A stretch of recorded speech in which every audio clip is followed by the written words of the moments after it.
Greetings, everyone. It's Uncle Odd. It is November 15th, Sunday night.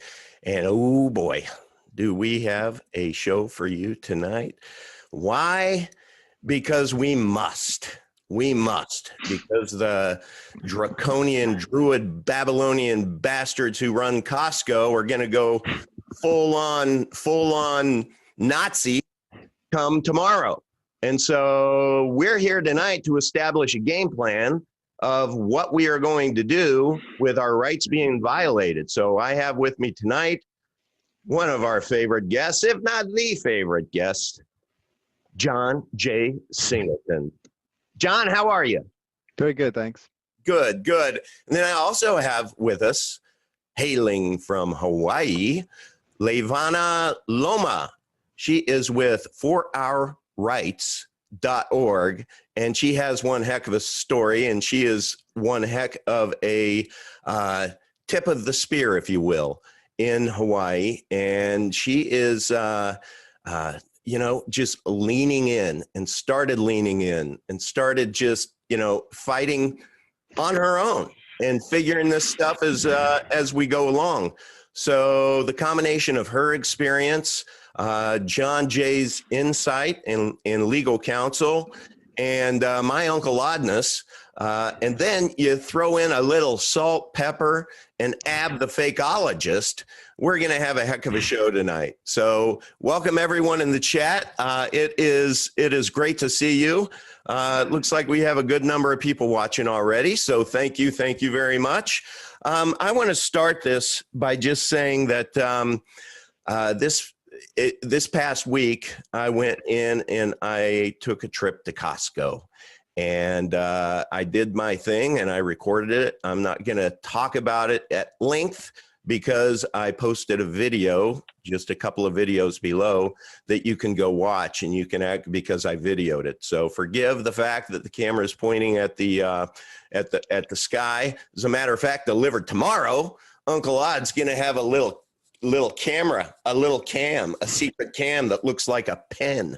And now I'm going to be able to go in there and with my lanyard and my pen, filming them as I'm talking to them, and I'm recording them, and they're not even going to know. And I think that's important because I am going to learn from John what to say, what not to say, so that ultimately we have an airtight case, because Uncle Odd's going to sue Costco. Count on it. Okay, so I went in, and basically the message was, all right, we'll let you in now, but just know Monday, we're not going to honor any exemptions.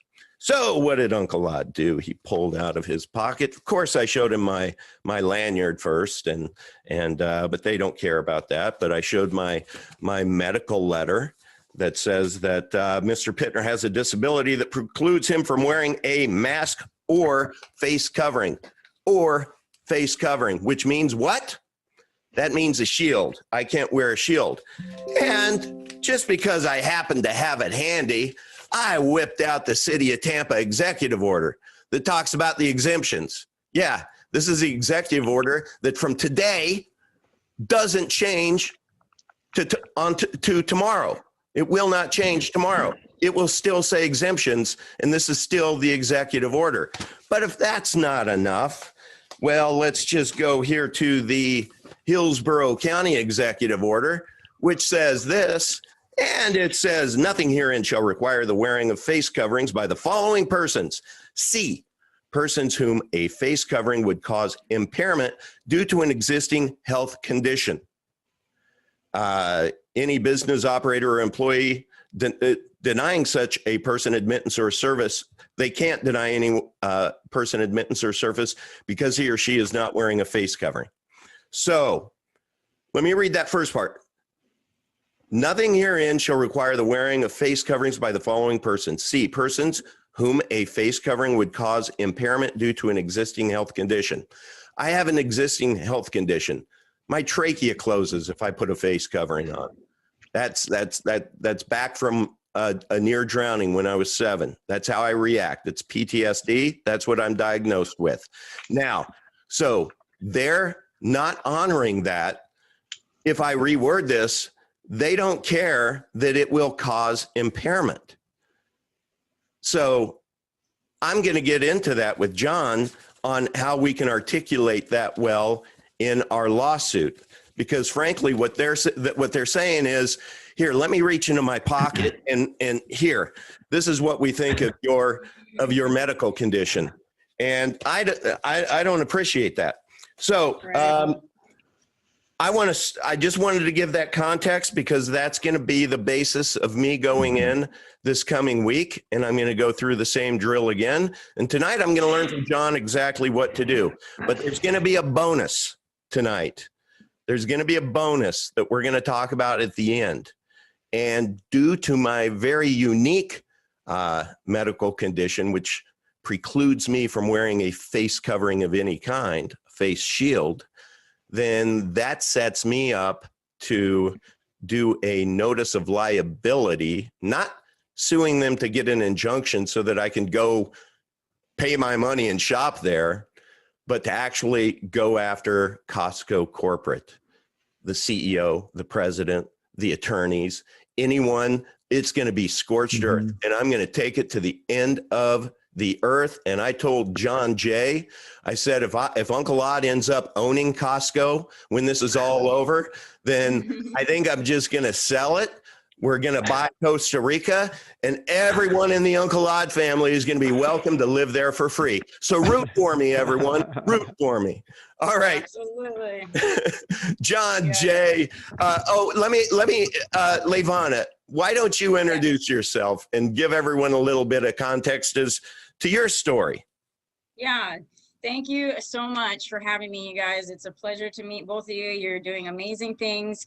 And I just want to say that I'm really glad to be a part of this particular show, because in my group, so we created For Our Rights back in March, and we've been out there every week protesting this insanity. And we have 2 lawsuits filed right now. I have one in federal court to challenge the mask mandate based on the unconstitutionality of it. But I have a lot of my fellow freedom fighters here on the islands that, you know, reach out to me crying, and they're like, oh my God, Costco, you know, they won't let me in without the mask, and what are we going to do? And I have a medical exemption. And so, you know, that's the main thing, is like, even for me too, I actually have a legitimate medical exemption. Same thing. I can't put anything on my face. It's PTSD related. And yet Costco is going to turn around and say that they are willing and happy to discriminate against people who actually have a disability. And it just amazes me, and to violate what the mayor's rule says, because over here, you know, the rule number 6 in our mayor's proclamation states, you know, that these specific people are exempt from wearing the mask, and it's or from wearing a face covering, technically. And it doesn't say in there anywhere where, unless that face covering is a piece of plastic, right? So yeah, so we're prepared for the worst, and we're just trying to figure out what we can do, you know, to take action without having to pay some lawyer a bunch of money. And, you know, that's what I'm all about, is getting people educated about how to fight back and, you know, stand up for your rights, use the legal system to your advantage without, you know, being afraid, you know, to learn this stuff as you go. And so, you know, that's what I'm doing. I'm going to go into that federal court on my own, represent myself. And, you know, so it's just important that we connect with each other so we can learn these things. So I'm really thrilled to be a part of this. So thanks so much for having me. You're welcome. You're welcome. John Jay, I would like to start at the bottom and work up, if you don't mind. Okay. And by the bottom, I mean, I am in my car at Costco come Tuesday or Wednesday, and I walk in, and there's going to be someone there who's going to be especially prepared now to not allow you in with a mask. And so the first thing that they're going to do is say, you can't come in with a mask. And what I'll do is I'll hold up, I'll say, I have a medical disability. I can't wear a mask. And I start walking in. Now, you know, they're going to stop me. So do I just continue to walk through and ignore her? Yeah, you would, until a point where it requires violence, and I wouldn't do that. What they'll probably do is impose violence to start with. They'll probably block your path, which is illegal. Okay, so this is important, because everyone listening tonight, you need to take notes, because you're going to be able to do this too. And I hope you do exactly what I'm going to do. And ultimately, we need to get our story, okay, of exactly what's going to happen. I'm getting one of these little pen cams. You can get them on Amazon for $35, and they have great reviews. Just search for it. It's a little pen cam. And so choose to do that if you wish. But anyway, we want to do everything right, okay? So we want to be cordial. We want to be polite. But when we walk in, now define violence, John Jay. Well, if someone's blocking your path, your option would be to punch them or push them or run or do something violent. And it's not necessary. All you have to do is document what happened to a point where you're refused entry or physically restrained, or they don't provide the service. Like if you're able to go to the store and then get to the checkout, but they won't sell it to you, just document what happened. If you can get all the way through the store and do your shopping and then they won't sell you the groceries, well, then document that and then leave. And that's the most important thing, is just to document your experience. Don't try to win or prove anything or argue. Go in there and explain, I have an exemption, whatever, whatever the thing is. For me, I just say, I don't want to wear a mask. I'm not required to, there's no law. And just so you guys know, when you mentioned earlier on the disability exemption and so forth, there's no exemption because there's no legal duty, but it's kind of convenient to use the term. But as far as ADA goes and the rules go, you don't have to be diagnosed with something to be included as having an exemption to a requirement or some benefit. You could exhibit symptoms that you observe yourself, and you can just claim to have a disability of some kind that precludes you from doing something. Okay. Right. Just so everyone knows, you don't actually have to have a doctor's note or anything. You don't have to prove anything to anybody ever. You could just think that you have a disability of some kind because you've done your own research, and that is enough. It even says it. If people go to fake11.com/mask and they download the Word document that is your mask exemption, you'll see at the top, I have disability, the actual definition of it, and read that. And then if you don't believe that these masks create a disability, then you're not paying attention. So you can, with good conscience, claim a disability. That's my stance on it, is that you are disabled when you are forced to cover your airways. Yeah. We have, as Peggy Hall says, we have two ways to breathe, through this hole and through these two holes. And what they're saying is they want to cover your holes. And, you know, that inhibits your airflow, and that creates a disability. I think a judge would agree. Yeah, and you don't have to disclose the nature of your disability or medical condition, of course. You don't have to disclose it. That means you don't need any notes from your doctor, because the fact of what kind of doctor you have may disclose also your condition. So you don't need to disclose who your doctor is at all, because they want to know who your doctor is so they can harass them. So we can keep this simple. Is you go in, go through the door, and just say, I have a medical disability. I can't wear a mask. That's it. And then just go start shopping. Now, one of two things is going to happen. They're either going to stalk you, which if they do, you're going to document that, and we'll go through what that is, because that is harassment. So you want to be able to document that. But just go through, do your shopping, and then when you get up to checkout and they don't allow you to pay for your items, you're suggesting, John, to not make a big deal out of it, just document it and leave? Right. I would call the manager over and make sure that that is the manager's direction to the cashier, that I not be provided services. So I think somebody smarter than me one time suggested, use the words, I would like to speak to the person who is in charge of this store. Right. Absolutely. So they can't later say, we didn't tell the cashier to tell you that, because I've seen things like that before. So call the manager over and ask if the manager, that individual, is responsible for the premises at this time. Okay. I don't care what his title is. Just, are you responsible for the premises at this time? Are you the only person that's responsible? Or instead of premises, if you're a simple man like me, are you responsible for the store right now? Right. Anybody you want to say? Just say, is it your instruction to the cashier not to provide services to me? And what is the reason? And that's it. No matter what he says, just say, okay, thank you. You can make a note if you want. If it's on video, fine. It makes it easier. Just document what happened. So say that again. What do you say? Just ask him if it's his intention or his instruction to the cashier to refuse services to you. And then when he answers, if he says yes, ask him why. And what is the reason, please? And Okay. whatever he says, just make a note of it. If you have to write it down, that's fine.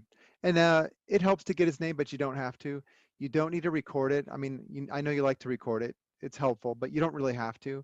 You could just make a note on a pad of paper or something. So go in with pen and paper is a good That suggestion. would, yeah, keep it in your back pocket and just try to do your shopping. And yeah. Now, what you're doing in that scenario is you're creating a set of facts on which you can sue, right? So that's just filing a lawsuit. Yeah. And there's claims to that. And you have those documents. We can talk about that.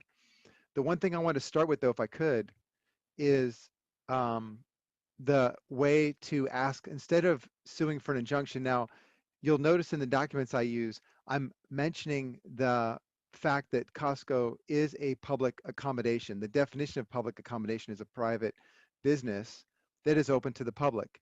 And just because it has a membership does not mean it's a private membership association. Costco is not private. It's not a private club. You were on with Peggy Hall, and oops, that's not the one I want. And I don't know if this is you that, I presume it's you that helped her come up with this language. Yeah, here it is. So we have, or we will make available to you at fake11.com/mask. Darn it, what happened to my mouse? Yeah, that is her. She did that research. I believe she got that from the Americans with Disabilities Act. Okay, so let's just review this. So what this is, and I'm going to show you the backside of this, but they formatted this basically on a Word document that you can print out. So page 1 and page 2, so that you can print it out on Avery labels, or you could just print it out and cut it and then use some lamination paper like I did. So this is mine that I did. I decided I wanted to highlight some of the key points, but front and back, when I go in, I'm going to have this in my hand, because when they start giving you the shit about this is private property, I want to be able to hold this out. And it says a public accommodation is a private entity that owns, operates, leases, or leases to a place of public accommodation. Places of public accommodation include a wide range of entities, such as restaurants, hotels, and then it says retail stores. Private clubs and religious organizations are exempt from ADA's Title III requirements for public accommodations. Let's stop right there, because they're immediately going to say, well, we are a private club. They don't meet the definition. Yeah, their membership rules do not create a private club. It is open to the public. And it's because the membership is not, it doesn't exclude enough people. Anybody can be a member if you're 18 and you pay the fee. Okay, so legally they are not a public accommodation. We can just file that one away. Costco is a public accommodation. I'm sorry. Yeah, so absolutely, by definition it is. And the police are informed incorrectly. For any of you out there who are, with the police or anything, understand that you're being informed incorrectly. You're being informed that because Costco is a private business, which is correct, it is, it can make whatever rules it wants. It can make whatever rules it wants, but it turns out that Costco is a private business, which is a public accommodation because it's open to the public generally, okay? And it cannot make any rules it wants, because if it could, then none of the mask wearing governor's orders would apply anyways, right? That just tells you right there. If they're going to follow those, why would they? If they can make whatever rules they want and they can do whatever they want. Okay, let's back the bus up. So you're saying that, give me an example of a true private club. Yeah, Shriners Club. Okay, so Shriners Club, their members can go in without a mask, and nobody, the governor or police, or nobody can say crap about that. Well, it's a private membership association. It's actually a church. Okay, so it's a church. Okay. Shriners is a church, yeah. So basically, real quick, sorry guys, real quick. Yeah. So any type of organization where you would have to, like, say put in a special application or get interviewed or have some kind of like, Yes. you know, standard. That's what's considered like a private organization Yes. where they can make their own rules. And they have Right. to reject Yeah. some applicants. Yeah. You have to qualify, and not all people will qualify. Like, what is it? AA, what is it? American Association for Retired Persons, AARP. Mhm. That is a membership organization, but everybody who meets the criteria can be in it. So I don't know that it would be a private club. But when we're talking about a brick and mortar location, if it's open to the public, like for example, I can go into Costco without being a member, and I believe I can go shopping. I just can't buy anything until I become a member. And then to become a member, it's not that special. I could just pay and have a driver's license, and Yeah. I'm in. I asked Yeah. if I could go shopping. It's on the video. I just asked her on the side, and she said, no, Yeah. you'd have to go to customer service first. And And would they know? I mean, you could just, they're not. I've done that before, where you walk in and say, "Oh, I'm gonna go be a member," and they'll say, yeah, "Yeah, right over this way," and I'll exactly. just keep walking. Now Yeah. let me give you a checkmate. Okay. If they say, no, you can't walk in to a Costco. Doesn't Costco also have liquor stores? Yeah, it does. Yeah. Do you have to be a member to buy liquor? I don't know No, about that. I should no, try. You no, don't? That's Well, very no, interesting. no. I've had people come Wow. in with me that are not members to come and do shopping with me and use Mhm. my card to buy things, and Right. they don't ask to see a membership card from every single person that walks in there, as long as you show one. So, In you the know, how group, does yeah. that work? How does that work Yeah, into the equation? that's a great idea. So bottom line, our takeaway from this is when they say this is private property, or if ultimately if there's a sheriff or a police officer that's involved, then you can just say, no, this is a public accommodation, and I can prove that. And Yeah, and you don't want to argue with them, but you can inform them. You can say you've been misinformed. Costco is a private business, and it's a public accommodation by definition. and if you have this in Yeah. your hand, you kind of look like you know what you're doing, Yep. and what you Prepared, have. yes. It's Yes. and then you can say and explain this to us. Title 2 of the Civil Rights Act, Public Accommodations 42 USC 2000A. A. All persons shall be entitled to the full and equal enjoyment of the goods, services, facilities, privileges, advantages, and accommodation of any place of public accommodation as defined in section without discrimination on the ground of race, color, religion, or national origin, or not wearing a mask. Emphasis. On the back, it says emphasis added. And then it says, threats are made for a variety of reasons.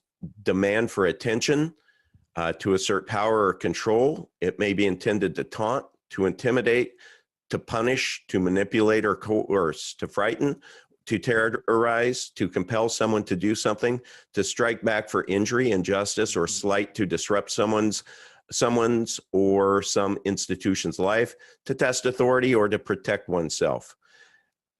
I'm going to come back to that. The last part of it says, am I free to go? If not, please provide your name and call the manager so I can document this civil rights violation.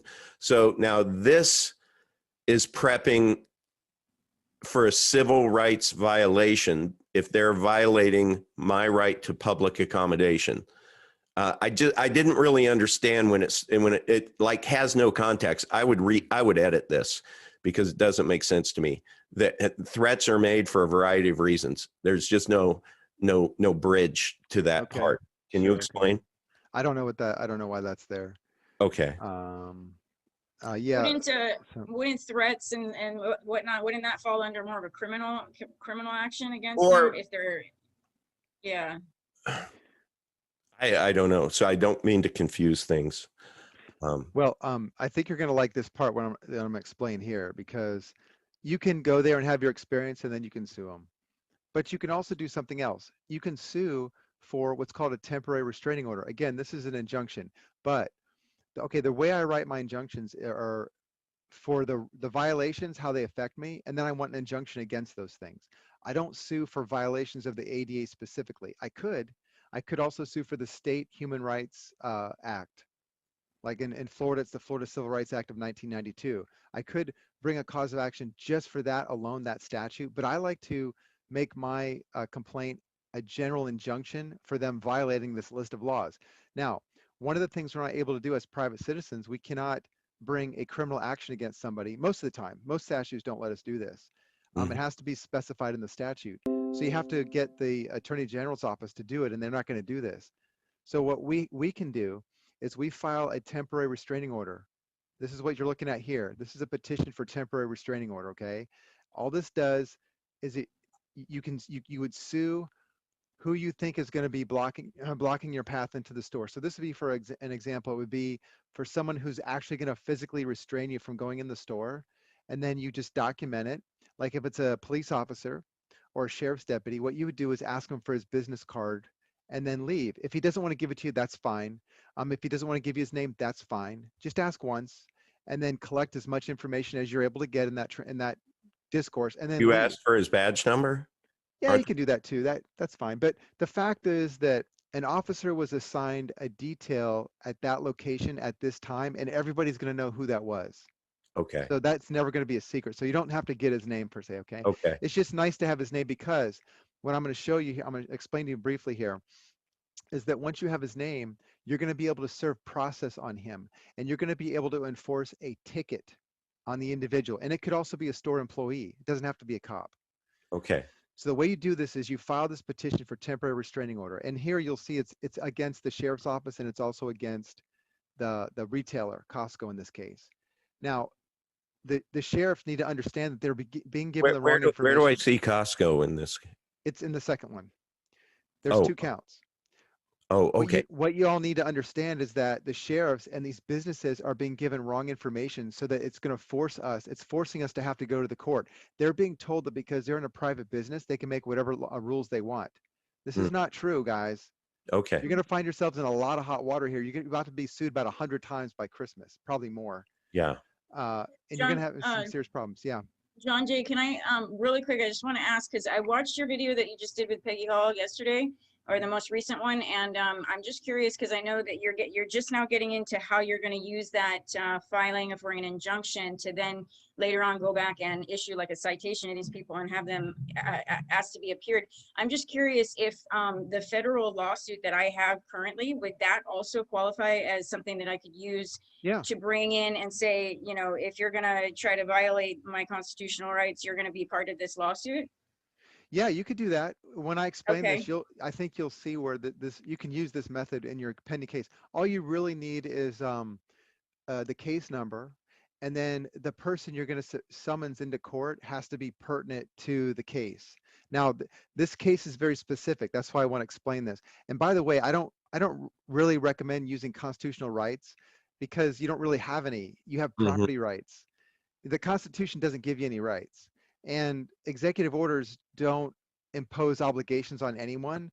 So it's kind of weird to sue for something where there's no duty anyways. Like, why would you say that's unconstitutional when it doesn't even apply to you? Well, that's what I love about you, is you just cut to the quick.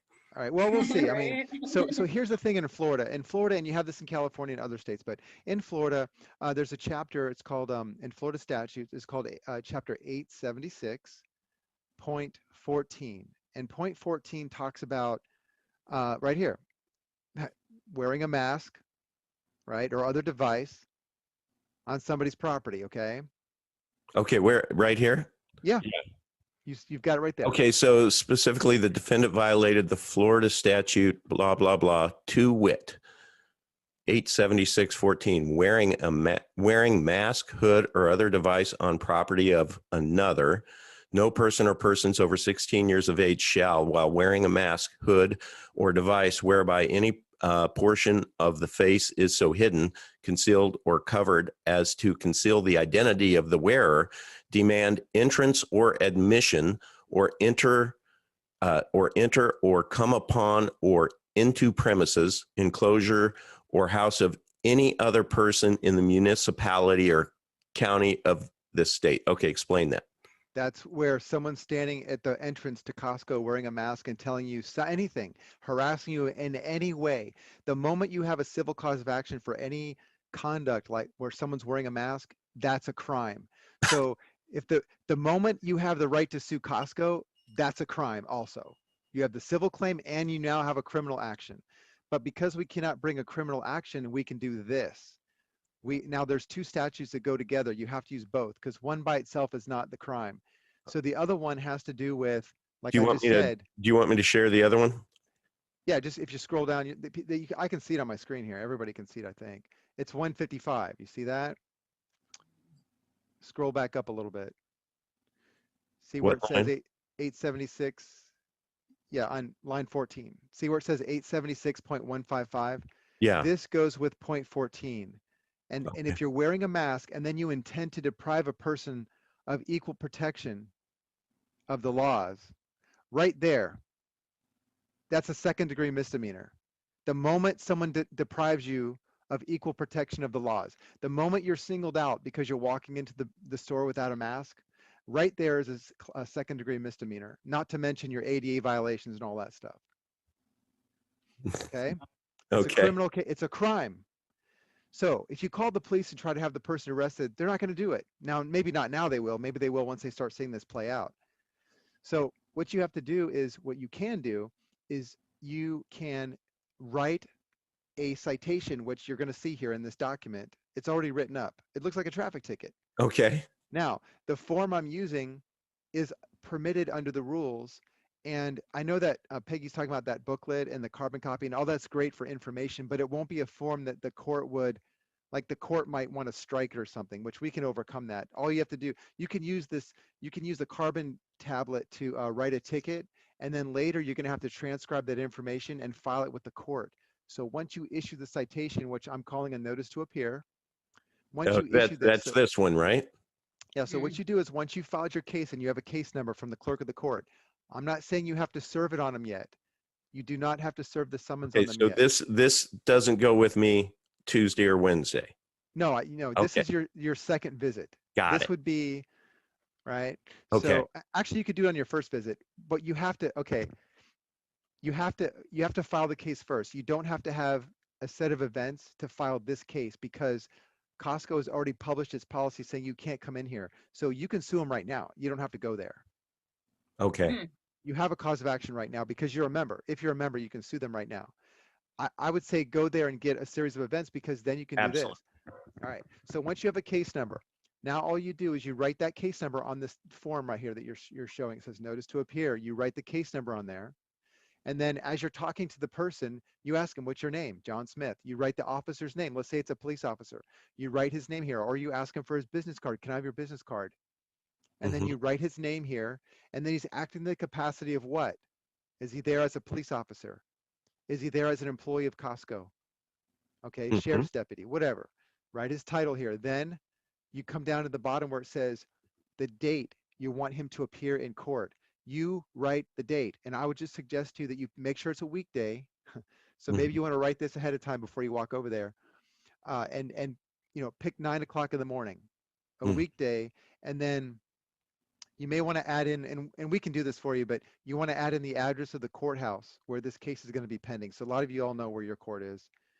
All right. You don't know the room number yet. You can write this on there. Now, when you write out all that information, you put the date that you're issuing this, and then you sign it. Your name is going to be on there. You hand it to him. Now that, just so you understand, that's just information that he can or he can choose to ignore. He could follow it or ignore it. He'll probably give it to his commanding officer, and the commanding officer is going to say, well, there's no summons here. This is a notice to appear, and you can choose to ignore it. But when you get home, you want to take that same information and do the same exact document and file it with the court.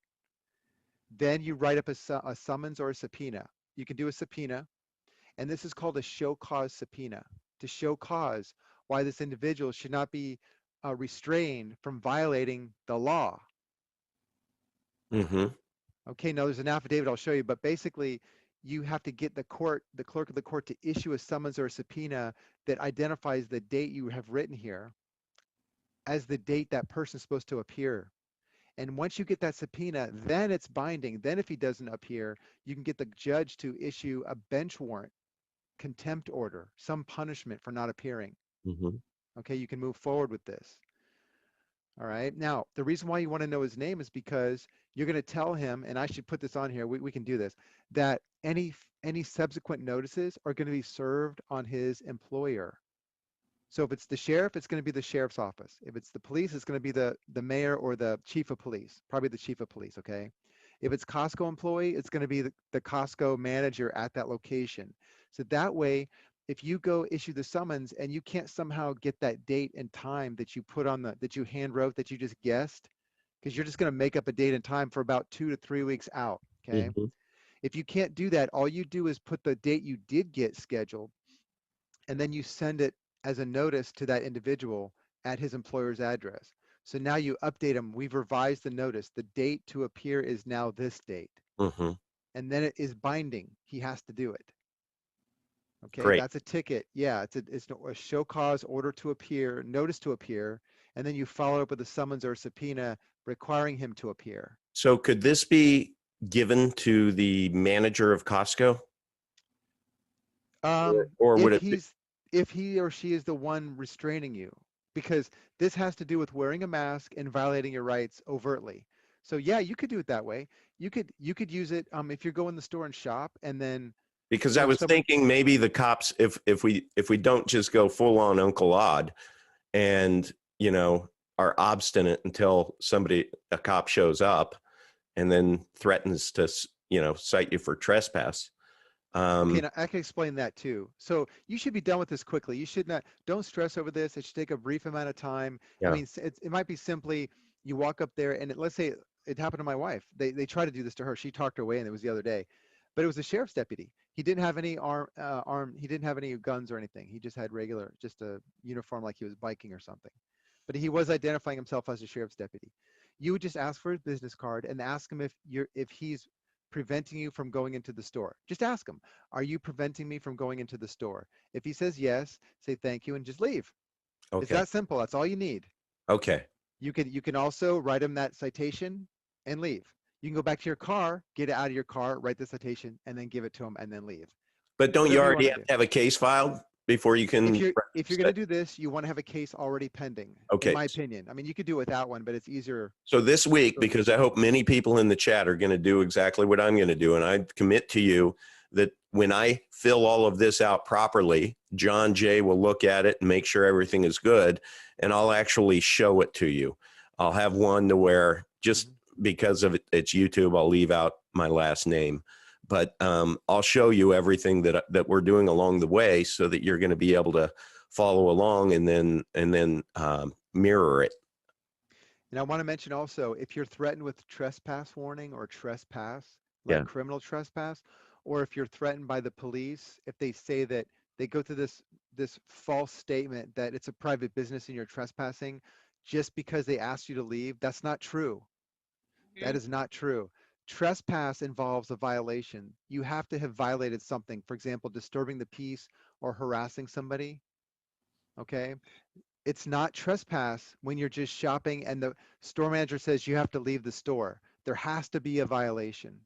So Right. the important question is when a sheriff comes in and says, you need to ask, please cite the law that I am breaking, Yeah, right? what you would do is ask him if there is he, if he has evidence of a violation. Say, do you have evidence of a violation? Please cite it, and please cite which law is you're alleging I'm breaking. There has to be a law that you're violating, and there has to be action. You have to do something to violate that law. So there has to Right. be evidence of a violation. How can they claim that you're a paying member trying to utilize your membership by shopping and somehow that's trespassing? It just Yeah, doesn't now, make sense. especially at Costco, and Yeah. this is true in any grocery store, any retail place that's open to the public, any public accommodation. What I'm about to tell you is the same. When you go there, you're what's considered an invitee or a licensee. Okay. Now, the technical language on this is a invitee or licensee, but here's what you are. You have, when you come into a public accommodation, you have an irrevocable license to be there, not a right, but an irrevocable license to be there. It's a privilege to be there, but that privilege is contingent upon you not violating a law or harassing someone, which would violate a law. Okay? So that's what when So, you say that can to I the just police, stop? Can I just stop you right here Yep. and ask you one very simple question? Is my shopping like I normally would in Costco, picking up goods, going around without a mask, and then ultimately going up and paying for it? Is that harassing anyone because I'm not wearing a mask and they say I should? that would not constitute harassment under the definition for harassment. And when I say that, I'm talking about case law. And I Yes, read the case law, so I know what the criteria are. right. Harassment is what they're doing. Exactly. So if they follow you as part of your That story is that that you're is gonna one element. Yes. create, so that's you want to make. Yeah. Do you ask? Do you say, why are you following me? Sure. You could confirm it. Say, please Yeah. stop harassing me. You're harassing me. Please I stop. feel threatened. I feel You know. threatened. Yeah. If also an employee of the store, or if attention is called to you by the public, or you feel humiliated Yeah. or embarrassed by actions taken by the employees, that's harassment as well. Okay. So when I go in there, when Uncle Odd goes in there, and if because I'm going to go in and just say, I have a medical exemption, and boom, I'm just going to go in, I'm going to start, shopping. And if they say anything else, I'll say, it's all right. I'm a member. I'm a member. I'm a paying Right. member. No, hold up my card. Yeah, no, it's Right. all right. I'm a member. Just be kind of dumb assumptive, right? Sure. Just, You could do that way. Right. no, I'm a member. I have a medical exemption, Exactly. and just go about my way, get what I want to get, and go pay for it. And they are going to stalk me, I'm pretty sure, and you out there who are going to try this too. And you're going to ultimately get up and they're going to deny you service. And that's when you ask for who's in charge right now of this Costco warehouse. If And you get that Hey, far, I don't believe you'll get that far. right. oh, you think You know they'll what we need? physically stop me? Because I will get that far, because I'll just bulldoze Oh, right okay. past them. Okay. I mean, just because I want to play this out. I want to see, what are they going to do? Because if they physically stop me, that's a whole different level of lawsuit, right? Yes. I mean, what would that be other than harassment? That would Well, yeah, be false arrest and false imprisonment. I'll explain it. Levana okay. was going to ask something.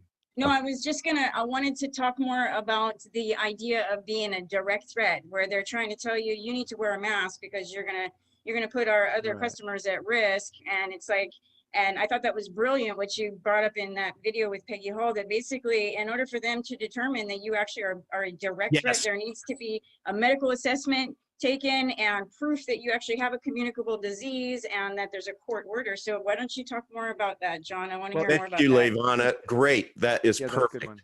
Yeah, if you're faced with that, you respond with a question. Can I see a copy of the court order that established that I'm a direct threat? And that court order is based upon the Department of Health going to the court and asking for a restraining order against you based on your physician's affidavit that identified you as having a communicable disease or being exposed to a toxic substance. And they won't do that because they will never succeed. That what they're doing is policing an intervention, but they're not policing the cause. Like, they're not going to find people that have a disease. They're just saying everybody has it. Here's the intervention. Do it or die. Okay. Right. So there has to be a court order for there to be a direct threat. And if there's no court order, it doesn't mean anything. Now, is that under federal law, or would I be able That to is find something? okay, that is what's called, you can find this on the CDC's website. My gosh, it's like they put it Yeah. right there. Yeah. So what you do is go search on your favorite search engine. You can type in the phrase CDC and type in your name of your state. Now, if you pick Florida, Oregon, let's see, I'm telling you states that have this. Some states do not have this. This is called your a bench book or bench guide for judges. Right. So in Florida, it would be called, I believe it's something like the Florida Influenza Pandemic Bench Guide. It's literally for a pandemic, which we do not have right now. And in the bench guide, in the bench book, it tells the judges based on case law, not someone policy statement. I see they put a lot of policy statements in there. It's saying on the case law, here's for the last 100 years, Here's how we have to deal with it, because we have to weigh our actions for the Department of Health against the privacy and property rights of people. Property rights, including things like informed consent. Okay, that's not a constitutional right, it's a property right. You have that right without any laws. Can you just educate us a little 101 on property rights? A property right is, well, it's something that you have a prerogative over that no one else does, unless you say otherwise. If it's an exclusive property right, and it's an intangible property right, if it has to do with your medical care. Or anything that, okay, even my son was asking me today, why is it a medical intervention? And I said, well, if you have to use a medical device, okay, now wearing a mask over your face is a medical device as defined by the Food and Drug Administration. Who's going to argue with that? So a medical device applied to the airway of your body is going to change the chemistry of the air going into your body. It's going to change it. I don't know how it's going to change it because I'm not a doctor. I kind of know how it's going to change it, but it is going to change it. So that does affect your health. Changing the chemistry of the air going in your body affects your health. If I go underwater and try to breathe, that does change the chemistry of what I'm breathing, right? Yeah. It'll kill me, et cetera, et cetera, if I breathe in gasoline fumes and so forth. So anything that changes the chemistry of airflow is going to concern your health, good or bad. So who can argue with that? All right, so that's why, so the question is, if I'm a direct threat, then where's the court order and where's the physician's affidavit? And by the way, no one should have a physician's affidavit except the Department of Health. And if they got one from me, from my doctor, they would have gotten it from my doctor, and it would be on public records. It would be in the court file. So again, it's very simple to respond by saying, and where's the court order? Without a court order, there's no direct threat. That is called, okay, if someone says, what's your authority for saying that? Not that you have to tell them, but here's your authority. It's in your state's jurisprudence in dealing with these issues. Jurisprudence. There's case law and procedures that are defined by the Supreme Court and the Appeals Court over the last 100 years on how this is supposed to be handled. Okay, you didn't say it, the court said it. And the Department of Health is not using the court. Nothing the Department of Health is doing has had any judicial review. Right. All right, so and yeah, so the membership is a great way to show that you have an irrevocable license to shop there. What are they going to do to that? I mean, you were interviewing somebody the other day, Uncle Odd. You were talking to, I believe it was a police officer. Yeah. He was saying, wow, I can't believe what they're doing to people. They're going to be sued left and right. Yeah. He said they're really setting themselves up for a lawsuit. And that's what the police should understand. But a lot of police that are called on those details, they think that you're trespassing because they've been told that private property means that these guys can do whatever they want. Right. And if they tell you to leave, you have to leave or you're trespassing. This is not true. There's even an attorney. What is the consequence for that police officer if he enforces that of what he thinks he's enforcing rightly? What's the consequence? Because I want to tell him. Okay, he is facing a charge for false arrest. And a lot of these guys believe that they'll be protected. And they will be protected to a point. And if you bring your case and you state it correctly, they're not protected because they're acting outside of their immunity. They have qualified immunity. Qualified. That means they can't do anything they want. Okay? Yeah. Cops do. We all know that. We want them to have immunity. We don't want some jackass suing our cops all the time. Yep. And he's going to quit and do something else. You know, we want some cops, you know. So they have qualified immunities, but when they're engaged in activities that are not authorized, when you're breaking the law, overtly breaking the law, and someone tells you you're breaking the law and you're charged with knowing the law and enforcing the law, you don't have immunity there. So it's a process, and he's facing a false arrest claim, which would probably, the first offense would be a disciplinary action. He probably is not going to, you know, get fired or something like that. All right. So I thought of something really quick that what about these people that are at the door at Costco trying to tell you that you have to wear a mask because it's the law? What about going after them for like basically trying to say impersonating a law enforcement officer? Like how come all of a sudden all these people that work in these public spaces are being asked to become law enforcement and to try to enforce, you know, the governor or the mayor's rules when they aren't trained to do so? All right. Okay, that's not going to meet the criteria for impersonating an officer of the law. It won't meet the criteria, I can tell you that. Okay. But it will easily meet the criteria for harassment. Right. Okay. Yeah, you're better off with the harassment. So you can just say, please, no, I'm going to go shop. I'm a member here. I have a Right. medical exemption. I can't wear a mask. Please don't harass me. Exactly. And I just think that proceed. the way Costco, if they want to do it, the best way they can do it, I'm just being a devil's advocate here. Yeah. I don't think they will, and I hope they don't do this. I can't imagine a defense to Costco just canceling your membership. Well, I was wondering that because my credit card today, I tried to, I had a compromise on a previous credit card. So Restraining, which was I was going to try to use tonight, sent me a notice saying that your credit card didn't go through. So I used my Costco card and it declined. So I called Costco and I said, why? And they said, no, we didn't see anything come through from. So it could have been user error on my part that I just put it in wrong. I have a story about that real quick, actually. So Joel, who that I mentioned earlier, he's part of our board. He actually went to Costco and refused to wear the mask. They called the police. He got a ticket, and he's fighting that in court. But they turned around and they canceled his membership after that. Yeah. So it has been done. But he's actually using an affidavit of truth, a notarized affidavit to that he sent in to be rebutted, hasn't been rebutted, to therefore turn around and use that as court testimony to ask for a default judgment and try to get this whole thing dismissed. So what do you have anything actually to add about that, taking that route? Yeah, is that a civil case? I think it would be considered civil, yeah. Okay, so what you do in that case is you have to sue them because they don't docket those tickets. They leave them with the dispatcher. So that means there's no hearing coming up. You can't challenge it. So you have to file a case in court. So one of the cases I recommend is a case for false imprisonment when you have a civil citation for trespass, or a case for false arrest, or both, 2 counts.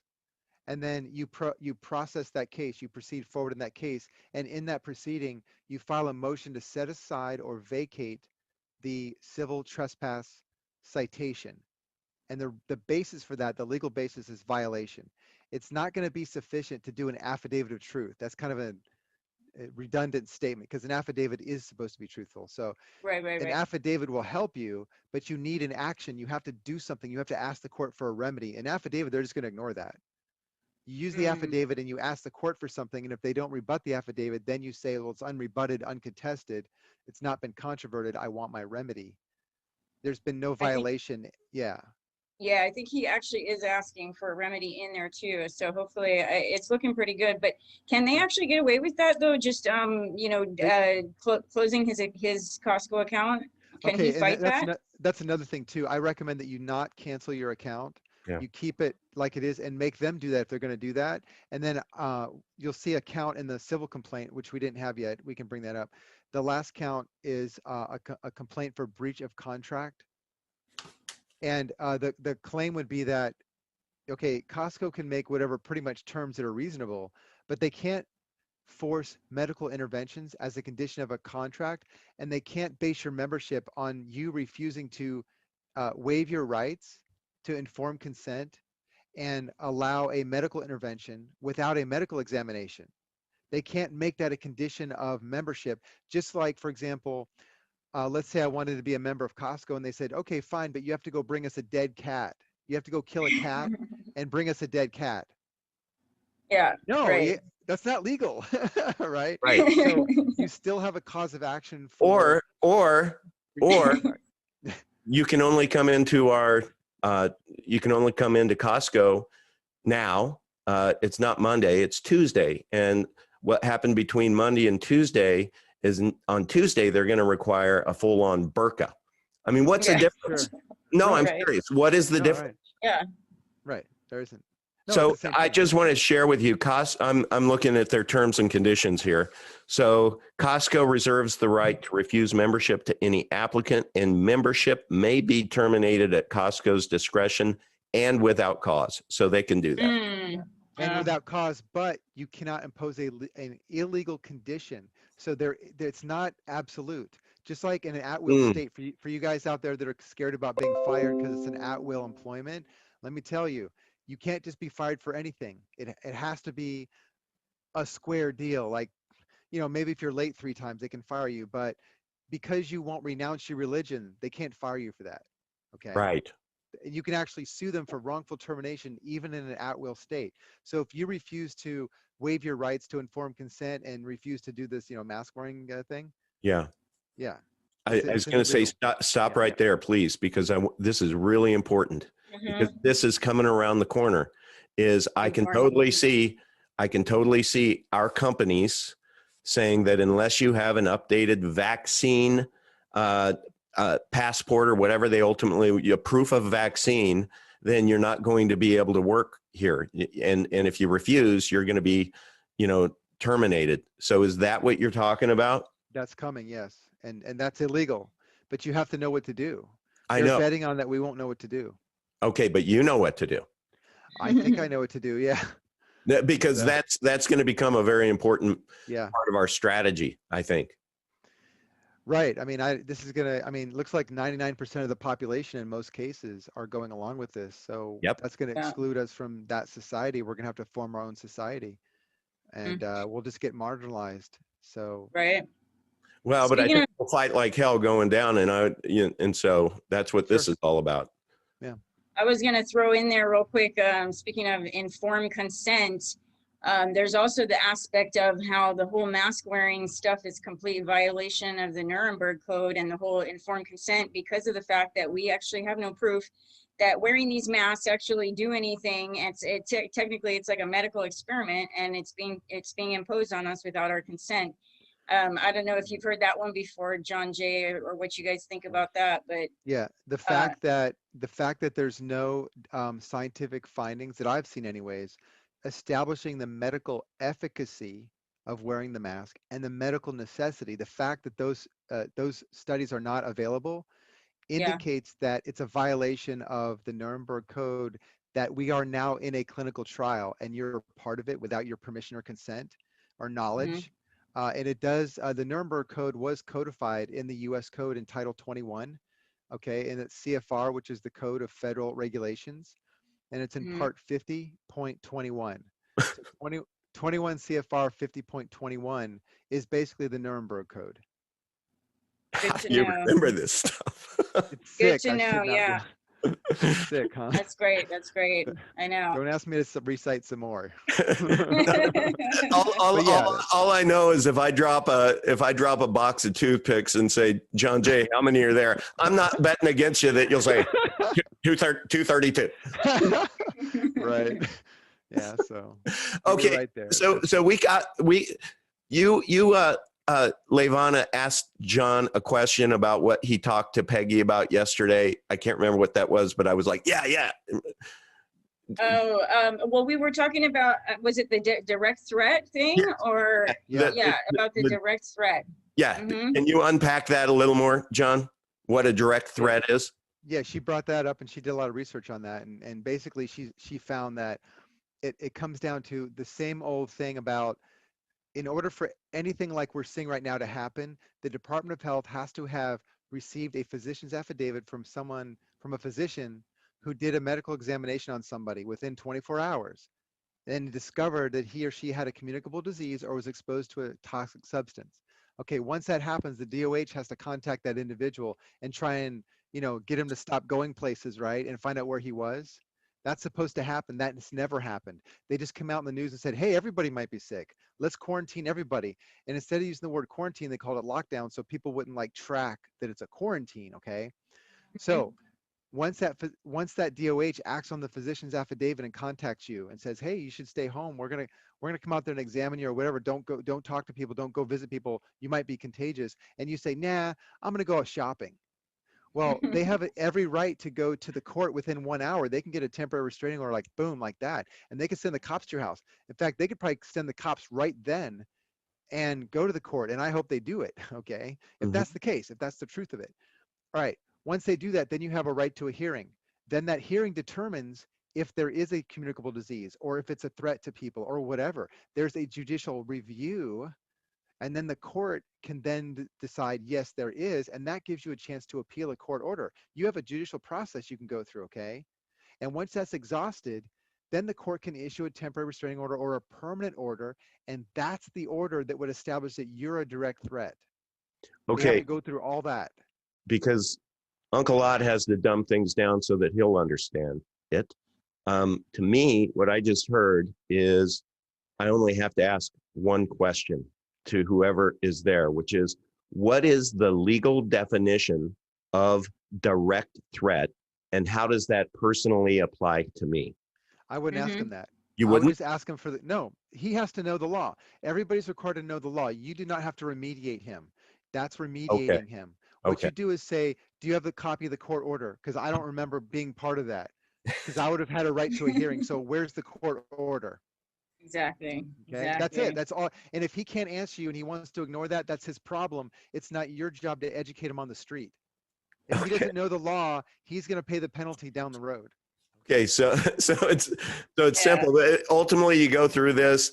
I say, look, I'm a paying member. All I'm doing is everything that I've always done is get my goods.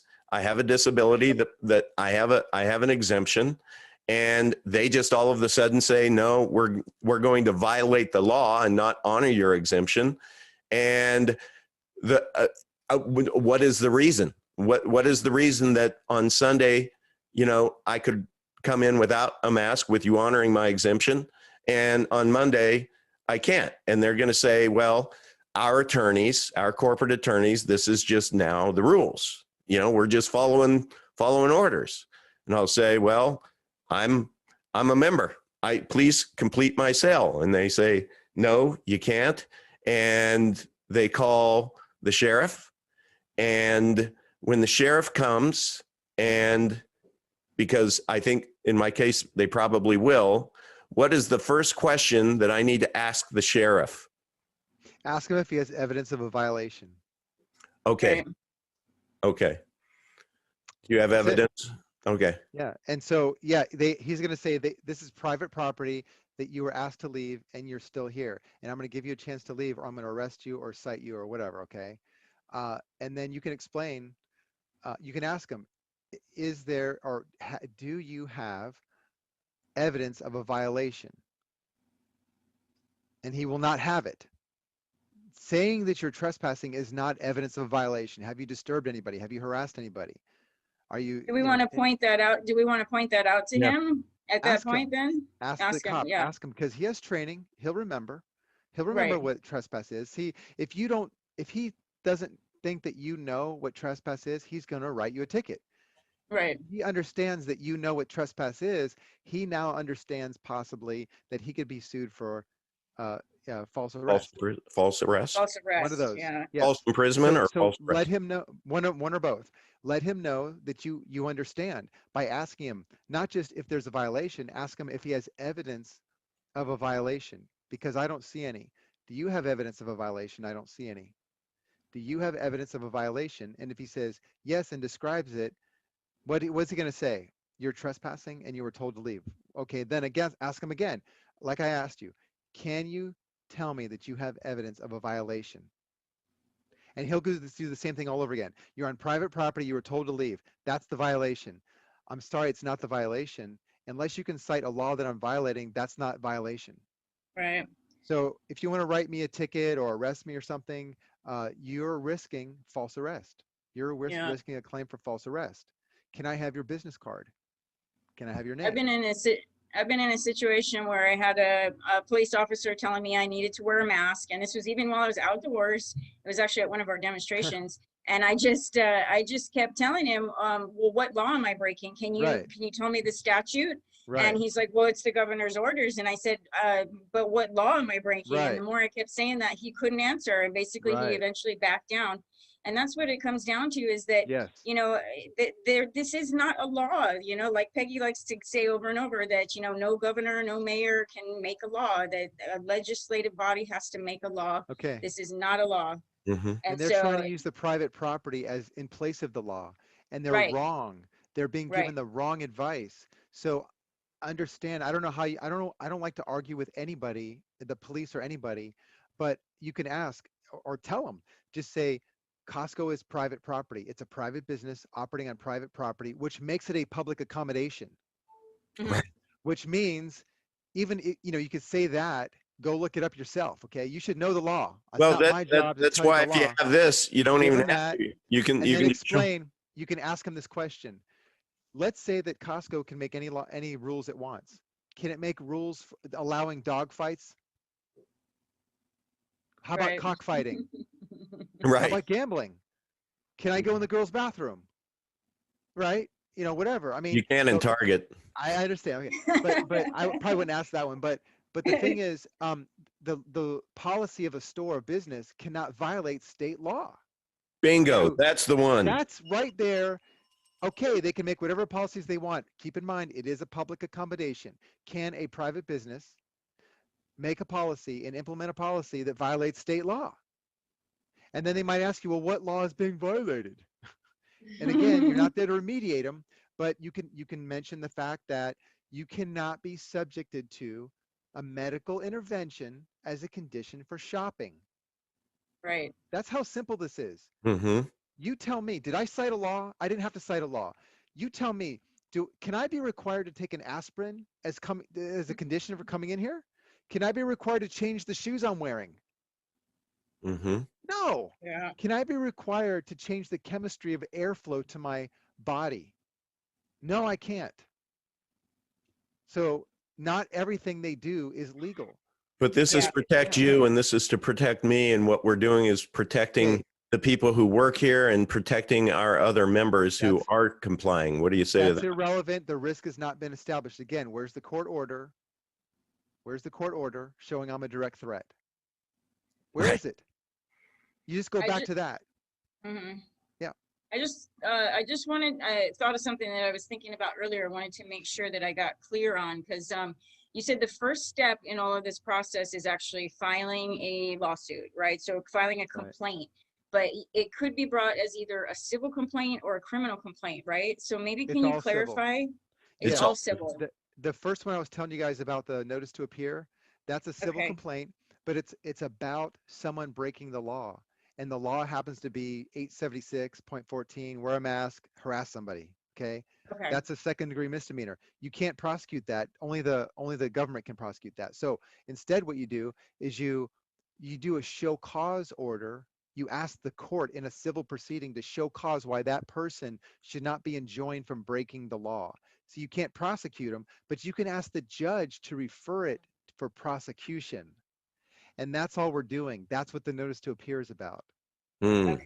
You're getting the court to refer it to the prosecutor's office to prosecute it. All you're doing is bringing the matter to the judge's attention in a civil proceeding. Then he has to decide. So why does he get to break the law? And here's my affidavit of what happened. Okay, so let's go through that, the affidavit. So in this, this is there you go. Right here. So this is your affidavit. Right. See how short it is?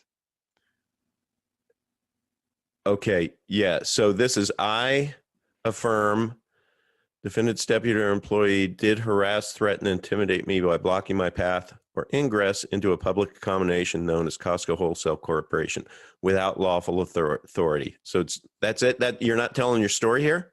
The only other thing I want to add in there, which like I'll tell you before, I'm going to probably have to modify this. So if you guys want to use this stuff, please let me review it. Yeah. It's not a bother. Have patience. It might take me a couple of days. But one other thing I should add in, after I say on the date of so-and-so without lawful authority, then you would put the whoever, this individual, I don't know how you want to refer to him. This individual was wearing a mask. Druid Babylonian bastard. Yeah. This individual was wearing a mask and concealing his identity. Okay. Okay. That's it. So that should be in your affidavit. Okay. Then what are you establishing in that one paragraph then? The violation of the 876. That's it. I don't care about everything else. None of that stuff matters. All I'm caring about is the fact that that person's conduct violated that statute, that criminal statute. Let's go back to the statute. This is like a police report for a Okay. like a mug. Yeah. John Jay, real quick. I think I remember hearing something about this previously, and I went and looked to see if there's any laws in the state of Hawaii that in regards to the wearing of a mask and how that turns something into a felony. I couldn't find anything for the state of Hawaii. Is that possible that we don't have anything around It could be. mask wearing? Yeah. I can look. I'm just Yeah, it's possible. So I don't know if you would make a common law action out of it, because Mhm. the alternative, if there's no statute, would be a complaint for harassment. Okay. So we could just do Yeah, harassment instead, yeah, it's right? That's still what I'm civil. trying You to don't figure have out. this criminal, because all you're really trying to do here is get the individual to be the matter to be referred for prosecution, or if Right. it's a cop, for disciplinary action. So it gives you a little bit more leverage. And I mean, after one or two of those, I mean, gosh, who's going to want to take that detail? Right. Okay. So again, walk slowly with me. Our whole goal of this and going to the store is to be stopped by someone wearing a mask, Hmm. because Okay, yeah, that's what this is all about, right? that's right. That's correct. Yes. So ultimately, regardless of the rest of the bullshit, right? It's going to come down to they're wearing a mask and they're stopping me. So we're going to Yeah. be able to sue them for that. That moment right there when he stops you, that right there is actionable. You can Okay. stop right there. So people who may have not be quite so brave or bold, you can just do that. You can just do that. And Just if you, go in and say, I have a medical exemption. I cannot wear a mask, or not, you don't even have to say that. Just don't say, have to say that. I cannot wear a mask. I'm a member. Thank you. I don't need a mask, and walk in. And if they block you, or you just document all of this stuff. That's Now, I do want to talk about where in here, because where are you presenting your story in it? Is it a little later than here? Okay, this one, I don't need to talk about that. Oh, you don't? Nope. I'm only want to talk about the fact that they violated the statute. Nothing else matters. Okay. All right. So that's this one then. So it's really easy. You go, you get denied. Now, this doesn't just have to do with Costco, does it? That's right. This can be any store that makes you do this. It could even be your city council, your county board of directors, when you go to that meeting and they try that garbage on you. You can do the same thing. So there. once you do this once, and once you get the hang of it, it's like exercising a muscle. You're going to start getting good at it.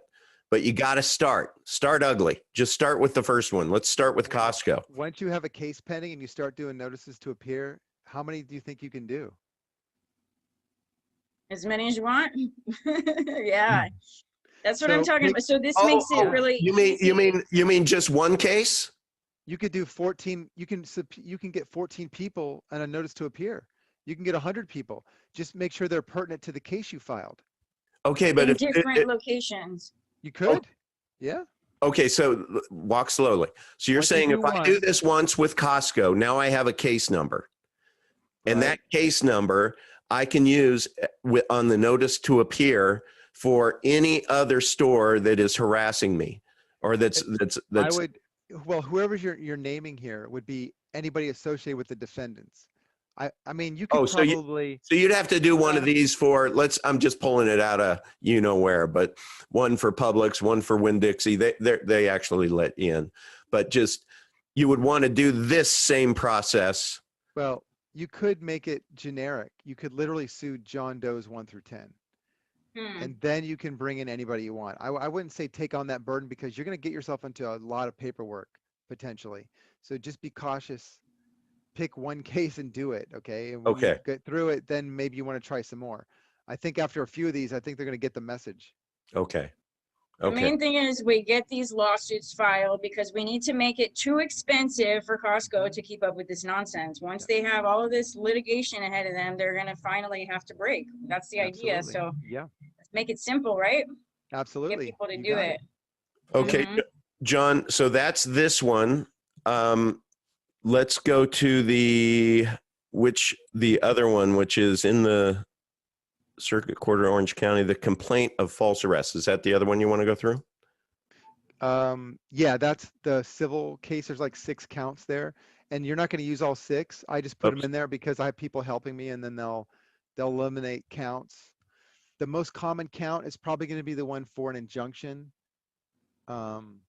against what is it? Illegal something, violating a state law or something. It's like count 3 or something. It's count 3 in here. Yeah, I think so. Like false arrest, probably you're not going to do probably at first. Probably you won't ever have to deal with that. The next one down is false imprisonment. That's where they block you from the store. Is that? You see, yeah, and you'll notice if you want to scroll up a little bit back, Oh, if you'll notice, I quote Costco's policy in the first line of its policies. You can see right there. Go down a little bit. Under the statement of fact. Yeah, go down a little bit. Keep going. In the middle of the page. More and more. I think the next page actually. Okay. See? Okay, there you go, right there. See the first, and this code of ethics, that's Costco's code of ethics. Its first line is obey the law. So that's why I believe you can easily get an injunction. Their own policy says they obey the law, and it goes on to say the law is irrefutable. Oh my goodness, so amazing, how can right? you not win? Right? You just got have to it go in the in there bag. Well, is that a good question to ask the Costco manager? if Let you me want to ask. argue with them, I mean, I think we should just bring it in court. Okay. I mean, why argue with these idiots? Just, it shouldn't be Yeah. this far along. They should have already said at the board meeting, they should have said, hey guys, this is not good. This should have never even made it out into the public. I know. Right. Don't their lawyers study up on the law? You would think. Well, Yeah. Right? where was it that I heard that? I think it was Sprouts that they had the same thing in their code of ethics, and they Yes. scrubbed it. Yes, they scrubbed did, it. but too late because we got it. Oh, so you have it? Yeah. Because I want to. I want to go made a to paper Sprouts copy. too. It's 36 pages. Yeah, a paper copy of it. This Wow. one's only 4 pages. So if they scrub it, they can't update their code of ethics legally? Well, sure, they could, but why would you have a policy that violates the law? You have to, if they never showed you their policy, they have a policy. Yeah. If it's not in writing, so what? You can ask the question. You put the witness on the stand and say, does your store policy encourage employees to violate the law? Well, Okay. Right? Let me ask you this. If there was an Uncle Odd personality out there who had the manager right there, could Uncle Odd ask for, may I see your code of ethics, please?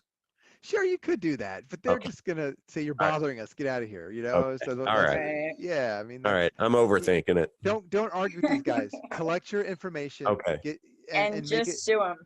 That's right. Just Right? because Exactly. when and if you want to make a point, you know, once you sue them, you send a copy of this pleading over to the store manager. Say, remember me?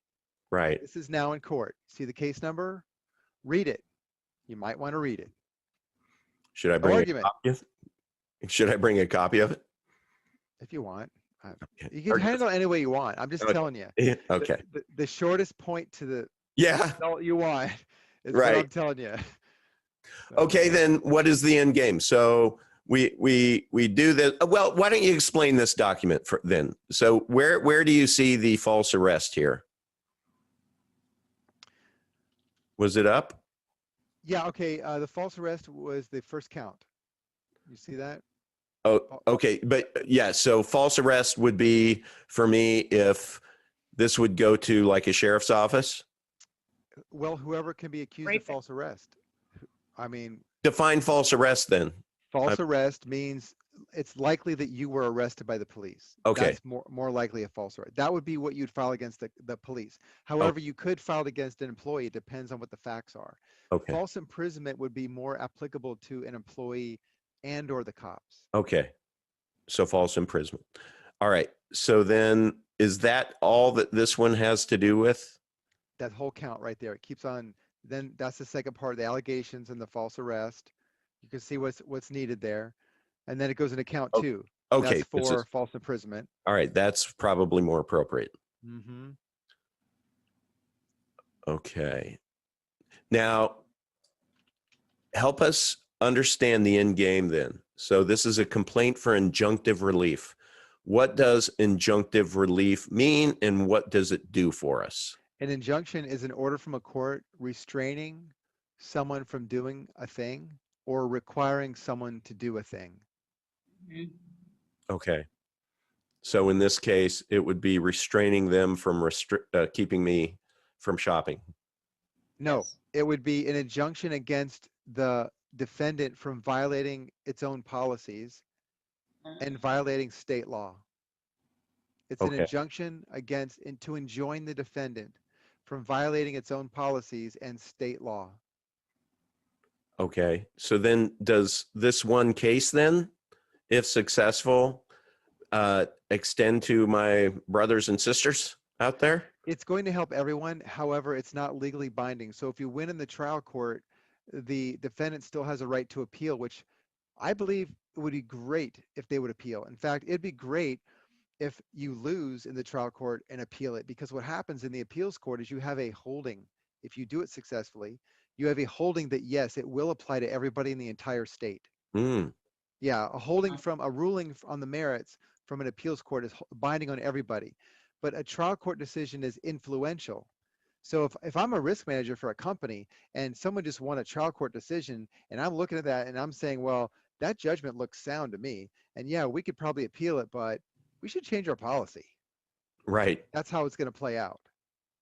So that is our goal here, everyone, is to get them to change their policy from this ridiculous, what we're living through now, to where you can just go shop without a mask, without hassle. Absolutely. Can I ask a question? In your other video, you had mentioned something about a final notice. I think it was written to the CEO and to their top lawyer. Did you cover that, or Yeah, I where didn't does talk that? about that. I have it here. I Oh, can okay. I send it mean, over to you. is it something that kind of has to be part of this whole equation here, though? I Do we think you need should to send a notice before you sue them. And the before? notice identifies, yeah, it identifies all the violations. It's what we talked about Right. just now. It's just a letter. Yeah. It's I made specific to I made Costco. you a co-host so you can share your Yeah, let screen. me do that. I'm gonna grab it real quick. Let me open it up here and then I'll show you guys. Where did I put that thing? Costco. Yeah, here it is. Okay. All right. And I wrote this generic enough to where I don't believe, except for where it's addressed, you can Right. use it in any state. You don't need to cite state laws. So we can argue the state law, but we don't have to cite the statute, in other words. So let me see here. Here it is, final notice. Okay. You see it there? Mm-hmm. Yeah. So and this one is for California. And I believe this is the CEO for Costco. And here we have the risk manager, which is the general counsel, okay? That's the important person you want to send the notice to. I believe the CEO is also a risk manager, but the general counsel is important, the chief counsel. So I just found it on the internet. I believe I'm correct on that one. Mm-hmm. I also, when I find that information, I also verified a couple more times because sometimes it's wrong. But this one, I believe I verified about 3 times that that's the correct information. If it's not, it's okay because it will get routed. So don't be stressed over that. Then I sent a copy to the AG's office in the state. Now in California, there's like 8 offices. That's why I put the URL here. I would suggest you find the office that's closest to where you're located. And then once you put that address in this location, go ahead and delete this from the letter. Okay. You don't need that in there. I mean, you can leave it, but if you replace this, when you should put your name in here and your address, remove the brackets. Mm-hmm. Those shouldn't be there.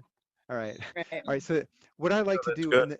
I rewrote the letter that I normally use, and I wanted to say the most important things in the very beginning in the shortest number of words. So in the RE line, and make sure you date this letter too, by the way. In the RE line, I put this message here. Yeah, you can make your own policies, but they can't violate the law. And ignorance of the Mm-hmm. law is not an excuse. You guys should know better, is what I'm telling Can you you. email me that one too, John? Yeah, I'll send it over. And so I address everybody by his first name. That's just how I do stuff. Sometimes I put greetings, and then Mm-hmm. I'm telling them, look, you're violating these laws. And I quote their code of ethics. I quote it in the very opening line. Okay. Yeah. Here, your own code says this. And here's what you're doing. You're breaking all these laws. I mean, I didn't even Right. list them all. I just listed the most important ones. Yeah.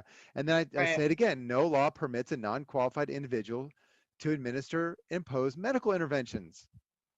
No law, et cetera, et cetera, et cetera. I know I'm going fast here, but Now, what was this for? What was the purpose for you sending this? okay. You want to put them on notice before you sue them. Mm-hmm. So I would do this week. I would print this letter and mail it. If you do nothing else Okay, after that, at least do that letter. Because great. even this letter, if 400 people just sent this letter and did Yeah. nothing else, oh my gosh, I think that would just get them shaking. Go, oh my gosh, Yeah. whoa. Because watch the last line. Okay, so I'm gonna now. There's another thing we didn't talk about yet, but it's Hey, yeah. can I just insert here? If I pre-wrote this letter and sent it to the CEO and the general counsel, and I had a copy of it with me before I actually went in to Costco, like on Tuesday or Wednesday, would that be kind of fun to be able to, when they say, well, Sure. I, They're I they're going to be ready for this. They'll say, yeah, that's fine, great, whatever. And they've been told, they've been brainwashed ahead of time. People are going to come in there and give you papers and documents and show you placards Hmm. and just ignore them. That's what they've been told. okay, Yeah. So I don't Sure. want to appear to be that guy. okay, I'm going to show. I'll see them in court. They're going to see my language in court. That's enough for me. okay. Uh, you can do what you want. Um, but John Jay's yeah. not a drama queen, so Yeah, okay. Right. So what I told him is, I said, look, you're outnumbered. In the last line of my letter, you're outnumbered. I love it. I love Even though it. you have money, okay, you're going to have to justify spending it to your investors, your bondholders, your insurance carriers. You're boom. going to be sued by hundreds of people the longer this goes on. So what are you going to tell them? No, nothing to worry about. Like in those Steven Seagal movies where the guy says, I'll go get him, right? And they send one guy to get Steven Seagal and then he's gone. And Yeah, then exactly. they send two guys and then they send a guy with a bat and a gun and they're gone. And they never send enough guys. Yeah. It's not a problem. So if you guys at Costco think this is not a problem, well, time will Oh tell. boy. So have you Yeah. already sent this? I have not mailed this yet. Okay. It's going to go out this week. So Yeah, I mail got it to to me. It's my priority number one tomorrow. yeah, send that. Everybody should be doing that. That's your vote.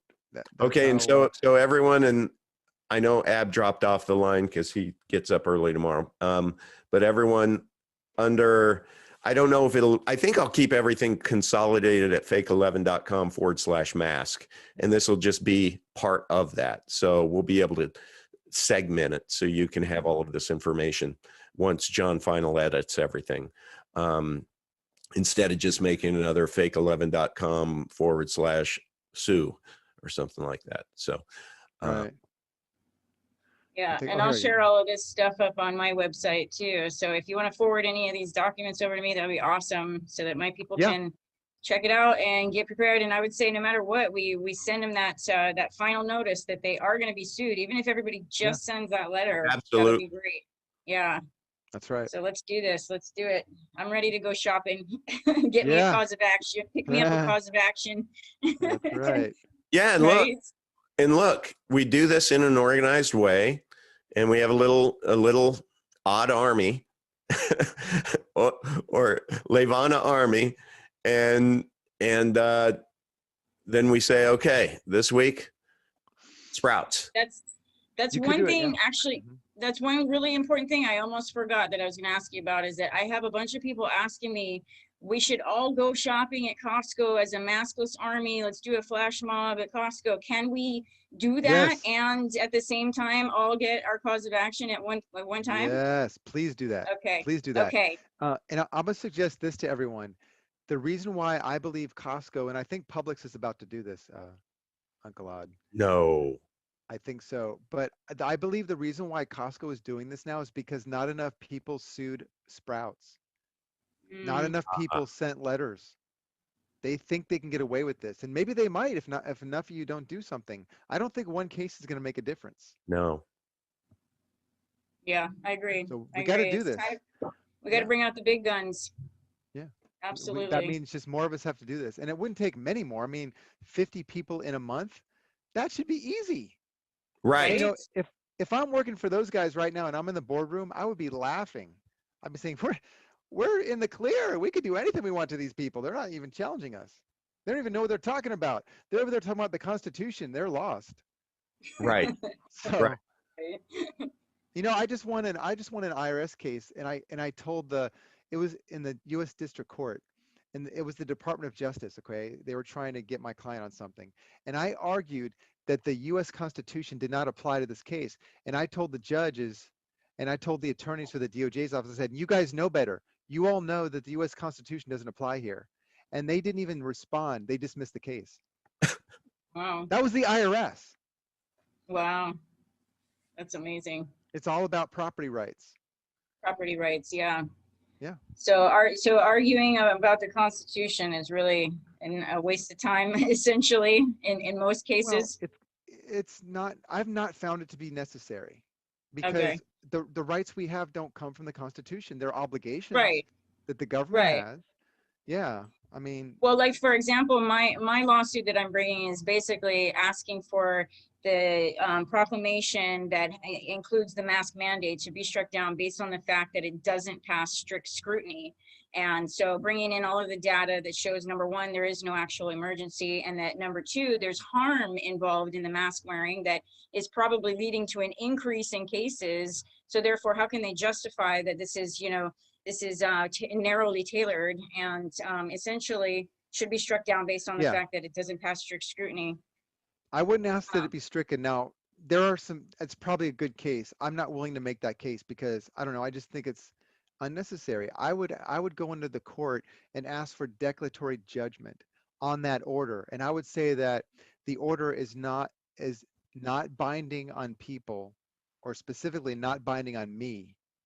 It has no force or effect of law on me. And I could get it. I can get that. Now, once that's established and the judge agrees with me, well, what good is it then to sue on constitutionality? Because if it doesn't apply to me, then what difference does it make, right? Mm-hmm. That, I think you can get that more easily, because see, what happens is the judge looks at it and says, well, that's not going to take the house down. Sure, I could do that. And it's a trial court decision and they're not going to appeal it. So she'll be happy. She'll leave me alone and she'll be out of here.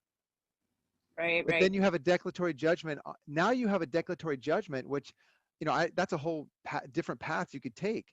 You could go in there and declare your rights. And the one simple thing is that order doesn't apply to me. Now you have a judge's order that you can show somebody. I have a court order that says that does not apply to me. Therefore, if you want to violate this court order, I'm going to ask for a contempt. I'm going to have you in there for a contempt order. So pick your battle. Yeah. Yeah. Wow. Okay. Well, good to know. Well, I'm going to keep going. I'm planning on doing multiple lawsuits going forward. The more I learn, the more, and the more that I get violated. It gets, right? Pick your battles. It gets a lot of paperwork. So pick your battles. I know. It's quite stressful. So John, I know. Share a little bit about our next strategy of going after Costco corporate, and how you suggest that I do that with the notice of liability. A corporate decision like Costco just made makes Costco a tortfeasor. Mm-hmm. A tortfeasor is one who commits a tort, a wrong. And so they're deliberately doing that. They should know better. They have reason to know, and they should know that what they're doing violates rights and hurts people. And it's wrong. It's illegal. So yeah, I think we should treat them just like any other tortfeasor, and you give them an opportunity to cure it. You identify what they've done incorrectly, what's wrong, what the tort is. You give them a chance to cure it. And if they don't, you give them a second chance. And if they don't, then you impose a penalty on them, or impose the terms of an agreement, which they've reached by defaulting for not curing the claim. Yep. Yeah, I think we should do that. I agree with you on that one. Yep. So that's going to be our, we're going to do both and. So that'll be like the notice of liability that I've already done, except it's targeted now at Costco. Exactly. I think we should do that. Yeah. And put a lot of damages in there, because Costa Rica's for sale. I wonder, we can certainly do that, and we will do that, but I just wonder if that's part of the plan where we're supposed to take down our own infrastructure. Like, I don't even know if we have a choice not to do that. I think we have to do that. I don't want to do that. But you still have suppliers, you take down Costco. See, Costco is it's a distributor. So it's a retail distributor. So you still have the suppliers. And I don't know if Costco owns its own brands, but if you can create a membership yourself that's large enough to where the supplier would sell to you. You don't need Costco. But I'm not saying I'm glad to take them down, but they're kind of making us do that. I wonder why. I wonder if that's part of it. Well, do you think it's Right. because they're subsidized that all those Okay, people? that was the other thing I Right. wanted to mention to you. Yeah, Bribery, right? bribery. Yeah, the bribery aspect of this is really important, and I didn't realize this until I was studying all the retailers on this subject in the last few months. I realized that the retailers have something about bribery. Like it must be regarding like buying or renting or acquiring shelf space or something, which you and I wouldn't even relate to, like shelf space. Who cares, right? But if you get more shelf space than a competitor, yeah, there you go. That's its own policy. So if Costco is getting FEMA funds, CARES Act funds, EUA funds, okay, that are allocated for actual public emergencies where people are being killed or injured or at risk, and they're getting those funds, they're getting subsidized by pandemic insurance claims. I don't know if you guys have heard this one, Mhm. right? Pandemic insurance claims, Yeah. emergency funds, and whatever other federal monies or whatever that are under the CARES Act, that may be considered bribery. And so I have that in the complaint, that they're taking bribes to break the law. Hmm. So this is Yeah. an exhibit to the complaint? Yes, it is exhibiting. Yeah. Yeah, I mean, look in here. The anti-bribery program, if you look in the middle of the page, they're quoting their code of ethics where it says number one is in the code is obey the law.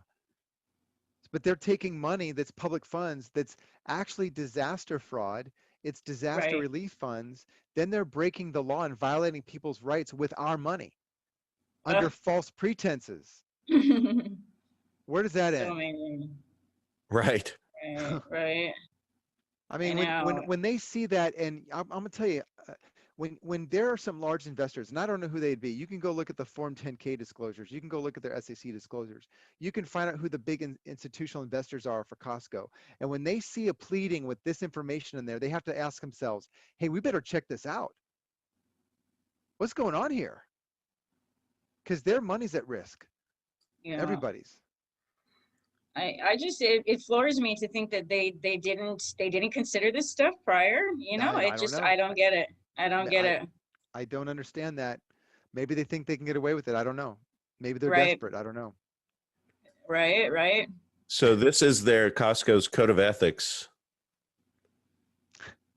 Obey the law, Obey the comply law. with all laws and other legal requirements. Hmm. I mean, That's a pretty big one here's right what we're there. using it. Here's how we're using it. I know I say in the pleadings, and it scares people, I say, I demand a jury trial. Well, we don't want a jury trial. I'm just demanding one. They Yeah. don't want a jury trial either. What's going to happen, though, is Right. to them that translates into huge dollars they have to spend, and they're likely going to lose.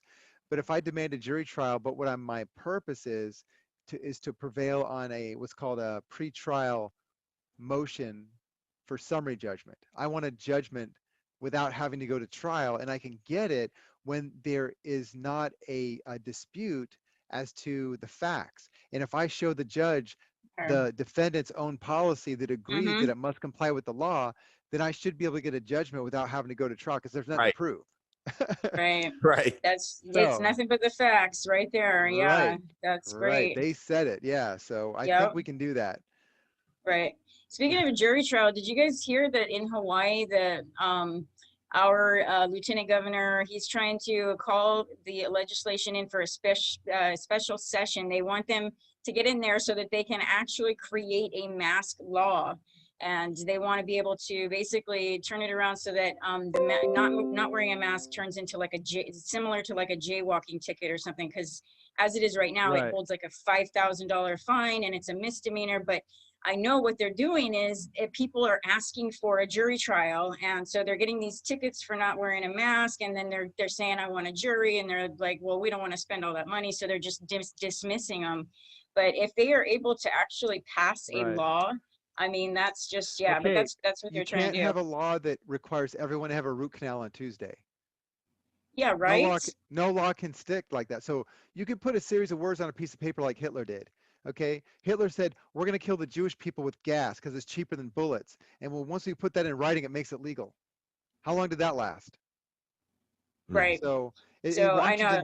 Washington just wrote some statutes without legislative review. They just wrote Really? statutes without legislative review. How do you do that? How do you enact a statute without legislative review?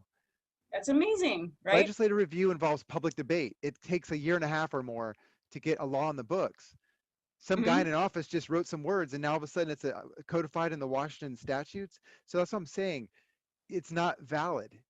Yeah. Just because you put a series of words on a piece of paper. Yeah, So, exactly. yeah, they're Well, gonna try it. that's amazing, man. What is really going on here? We're just looking at the Communist Manifesto just unraveling right before our eyes, basically. Yep. And most people can't see it because they think there's a virus. They think it's all justified. Even if there was a virus, right. Everything we're saying is accurate. Right. It's amazing. It's really scary stuff. Well, thank you for doing what you're doing, and for everybody that's taking, you know, a stand against this and fighting back. And, you know, we need to try to get our legal system to work for us. We created the courts to work for us. That's right. Time to use it. So John Jay, any parting words? Thank you so much for doing this. I really appreciate it. Sure thing. I appreciate you having me do that. I want to cover this. I'm so grateful to be able to do that. And please, I'm very busy, but I'm not too busy to help you. So it might take a little bit. I do have people helping me. They're being trained right now, and they have a great attitude. So we're going to be fine. But please let me know if I can help you with something. And any documentation you need, I will just send it to you. And how would they get in touch with you, John? The best way is by email. It's my address is singletonpress@protonmail.com. Singletonpress@protonmail.com.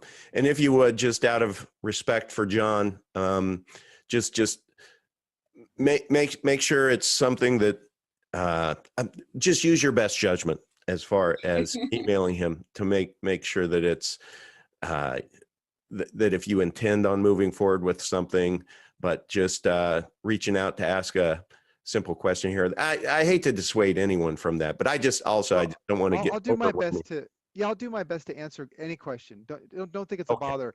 But just some people try to use email as a conversational medium, and then it gets really, you know, I can't keep up because I can't keep going back and forth. They just call me, you know. Right. So, yeah. Right. But John has been great from the beginning. I mean, you've never not been accessible to me or anyone that you deal with, I think. I try to, and thankfully I'm getting help. So we're just basically, if you can give me the facts as to what happened, and like we explained in this video, just do those simple things, okay? Collect the facts, and we'll run it into these documents. We'll edit them. We'll send it over for you to review to make sure we have everything correct. And then we'll show you how to file it. We even have a video on how to file it.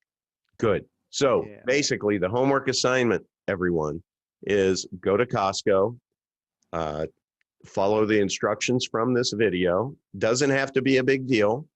Come back, collect your statement of facts, write out your story. Can be like a paragraph, 2 paragraphs long, and then connect with John and say, okay, I've completed this part of the process. And then John will come back with a document that he and his team will have worked on that then you can submit. Do I have that right? You got it right. Okay, perfect. So singletonpress@protonmail.com. And I hope everyone enjoyed this. I know it's a lot. It was a lot to cover, and guess what? I don't think there's a single person watching this right now or ever will watch this who woke up early March and said, man, by mid-November, I want to be talking about how do I file lawsuits. Exactly, right? This world is so upside down right now.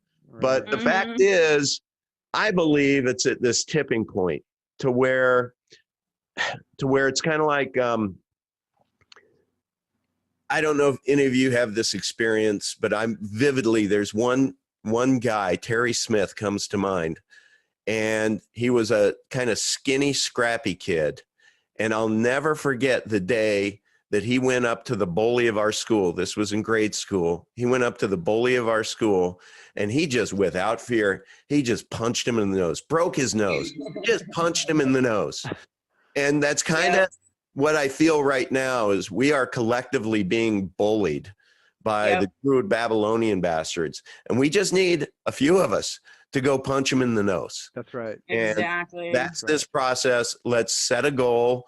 John, I'll trust you to keep score, but let's set a stretch target for us. Let's try to get 50 people. 50. Sure. 50 people to do this within the next 2 weeks. That'd be awesome. And we'll keep a running tally. So anyone out there in the chat or who watches this, please, please, please, and share when this posts tomorrow, and you have a link to be able to share, please share it with other people who are like-minded. Share it to other groups. Share it to, I mean, put it in Facebook discussions. Just say, hey, everyone, go watch this. And if you want to participate, all the instructions are near the end. And let's just see how many people we can get to do this, because man, how freaking fantastic would it be for just a small group of us to make a national difference? I mean, that would be amazing. Yeah. And then once you have as precedent that Costco, picked up their ball and went home, then we have a little bit of power, and we could go to other companies and we could actually write a letter and say, hey, look, our little odd group got Costco to change their policy. Now, we respectfully ask you to change yours without us suing you, your choice. Right. But if you do not change by this date, then you too are going to be sued by lots of us, and you're going to change your policy anyway. So it's not if you're going to change it, it's when. And we would just appreciate you kind of studying what happened over at Costco and just, make it easy on yourself, because, all we want to do is shop and pay you money. Is it that hard? Okay. All we want to do is give you our money. Yeah. And even if the only thing we do is give them that final notice that they're going to be sued, that's enough too. Yeah. Yeah. But so that's going to be step one. So John, you'll get that to me. And then I'll do a specific live stream on just that letter. With or without you, John, I want to be respectful of your time, but as long as I have it, I can put it up there and just direct, this is what you do. I'll read it. We'll go through it. And then they can go to fake11.com/mask, download it and do it themselves. And that's where we just need to start getting the numbers to be able to do that. So you are right, Levana, that is step one. Let me know your email address, Levana, and I will. You can just send me an email, and I'll just send you back the same documents I sent. That would be fantastic, and then I'll get it up on my website, forrights.org. Yep, and we will get all of our people. I bet you we can get 50 people from each state. Okay, and if we do, right? what we'll need to do, this will be way easier. I can actually do a webinar, or you can, Uncle Odd, and we can go through the steps for one thing, and everybody can do it, and we can just hit them in 1 week. Oh, perfect. Yeah. That would be awesome. Let's do that. Let's make it a date for some point this week. Some evening this week. Let's do that. You choose the evening. I can be flexible. Yeah. And I think Levana, what time is it there? It's almost 10 p.m. here. What time is it? Yeah. It's almost 5. So this is a good time for me. Yeah, this works well on a Sunday. Yeah. Yeah. Great. Great. Okay.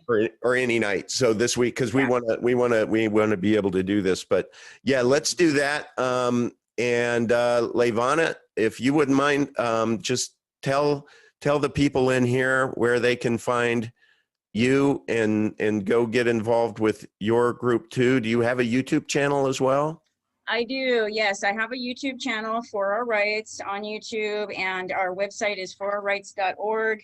We're doing we got lots of resources to legal advice and things like that. Well, I shouldn't say legal advice, but legal resources. And we just started doing these COVID facts over fear cards that you can buy. And these are specific for Hawaii, but we're working on ones that can be distributed in any state or any country. So we're going to start getting a ton of these out everywhere. And tell us about those real quickly for Hawaii right now. But what are they, and how are you using them? Yeah, so it's like a 4x8 info card that can go like in a card rack if you want. If you can get businesses that might have somewhere to put info cards like this to agree to put them in their business. And it states all of the facts about COVID, the overstated mortality rates, the faulty PCR, the whole asymptomatic spread that's false. And then on the back, we have mask facts. And the ones we have right now are specific for Hawaii that kind of talk about our lawsuits and specific stats for our state, but we're making one that's more generalized with most of this basic stuff. And so we're going to be, you know, distributing those to anybody that wants to place an order. So I'm getting that up on the website over this weekend. So hopefully by tomorrow. Can you please send John and me the PDF for that, just so we can look at it? Yeah, yeah, absolutely. And you have a printer for that, right? Because I can order. Yeah. Like, tell me what the minimum is, and I can order. Okay, yeah, I can definitely, I'll send you the proof, and we'll just, we'll make a mass if we can make it generic for the US, John. Yeah, absolutely. Yeah, but I'm even thinking I could sponsor it. I'm just saying that way, you know, I can buy like 1,000 or something. Just let me know what your deal is. Yeah, and then you guys print it and ship it or something. That's a great idea. Yeah, we can get it drop shipped. I think we can even do like as many as 10,000 for $250. So I don't know how many you want. Yeah, something like that. So yeah. Okay. Yeah. So you know that's what I'm all about though. Yeah, get an American version. I'm in for the. Let me know. I'll throw in 250 and we can do 20,000 here. That would be awesome. Okay. And then if you wouldn't mind, Levana, why don't you tell your members to come over here to Uncle Odd Land?